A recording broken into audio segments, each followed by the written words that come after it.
Good morning, friends. It's day 3. It's Friday, the 3rd of July, 2020. Hard to believe it's the end of the week again.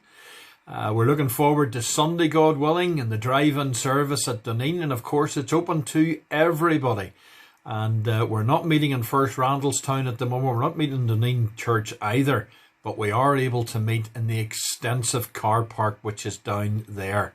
So please come down to that on a Sunday at 11:30. Give yourself plenty of time though.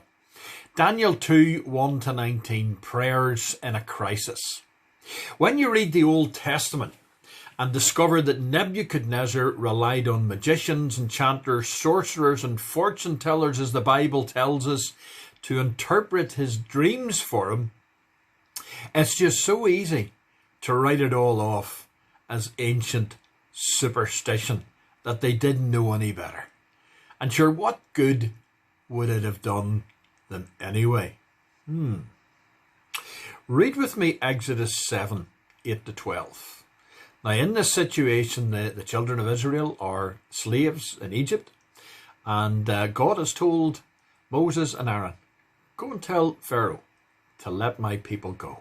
So the Lord said to Moses and Aaron, when Pharaoh says to you, I want you to perform a miracle. I want you to prove about this God. Then say to Aaron, Moses, you're to say to him, take your staff, take the stick that you have, and throw it down before Pharaoh, and it will become a snake. So Moses and Aaron went to Pharaoh. Now that took faith, that took guts, and they did just as the Lord commanded. And Aaron threw his staff down in front of Pharaoh and his officials, and it became a snake. Now, was Pharaoh impressed? Well, we'll see. He summoned his wise men and sorcerers and Egyptian magicians, and they did the same by their secret arts. Each one of them, not just one of them, but each one of them threw down his staff, and it became a snake. But Aaron's staff swallowed up the rest of them. So what God was saying was, look, Satan can do these things as well, but I am far, far, far more powerful than anything that there is around. The first thing that I would want you to know is this, is that the so-called dark world is exactly that, my friends. Satan is as alive today as he was in the Garden of Eden as a snake, as the wise men in Egypt in the form of snakes, and as the magicians, the enchanters, the sorcerers, and the fortune tellers in Daniel's day. And in modern day versions of the same, and tarot cards, and seances, and fortune tellers who stare into teacups or glass circles or publish their stars in our newspapers. All of it, friends, is satanic. Don't be sucked in by any of it thinking that it's harmless fun. It is all satanic.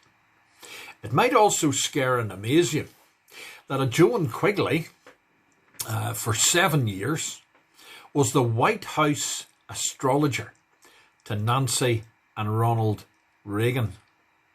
In her book, she claimed that I was responsible for the timing of all press conferences, most speeches, the State of the Union addresses, the takeoffs and landings of Air Force One.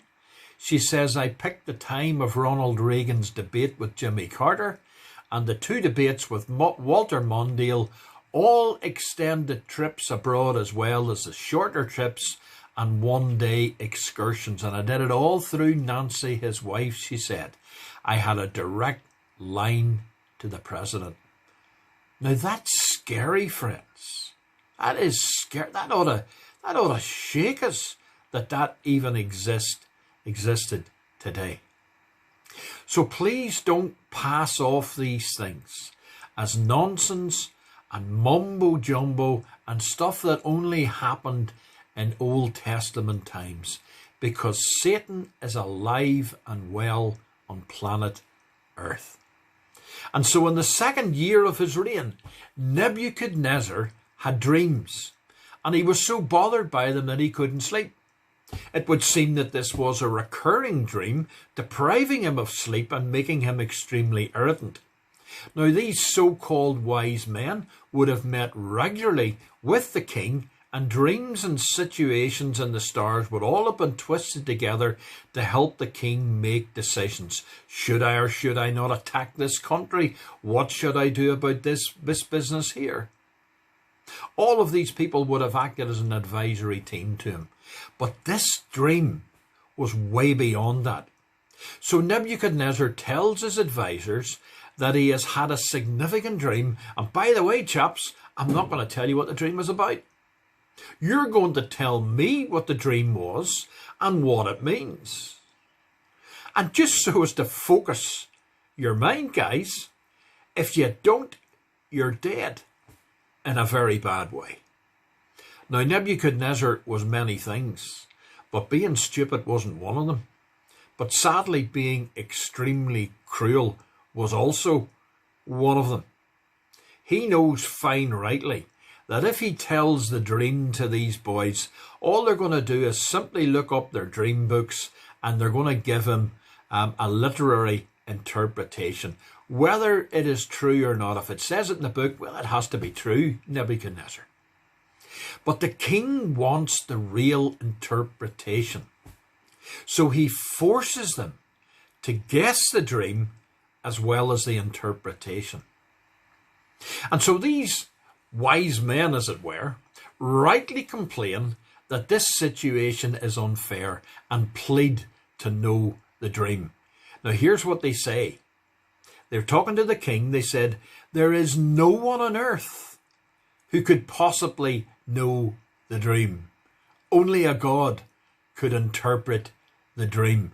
You see, all of these people, they can tell us a load of nonsense about what they think's going to happen in the future. But here we have it straight from the horse's mouth, from these guys who supposedly plan the future and everything else, that only God can know these things. And as we will discover in chapter 2 and 28, whenever we get to it, as Daniel comes into the scene with the king, he says to the king, there is a God in heaven who reveals mysteries. It is God who has given Nebuchadnezzar this dream, and only God will reveal the contents of the mystery of the dream and its interpretation. Now, from the experts comes this truth. No one on this earth can know these things, only God, and we can leave it there. Now, friends, we have to leave many, many things in God's hands. Many things about tomorrow I don't seem to understand. You know that hymn, don't you? Now, in Isaiah 41, 9-10, here's what it says. Isaiah says, look, God says to him through this, I took you from the ends of the earth. From its farthest corners I called you. I said, you are my servant. I have chosen you and have not rejected you. So do not fear, for I am with you. Do not be dismayed, for I am your God. Here's a verse for today, friends. I will strengthen you and help you. I will uphold you with my righteous right hand.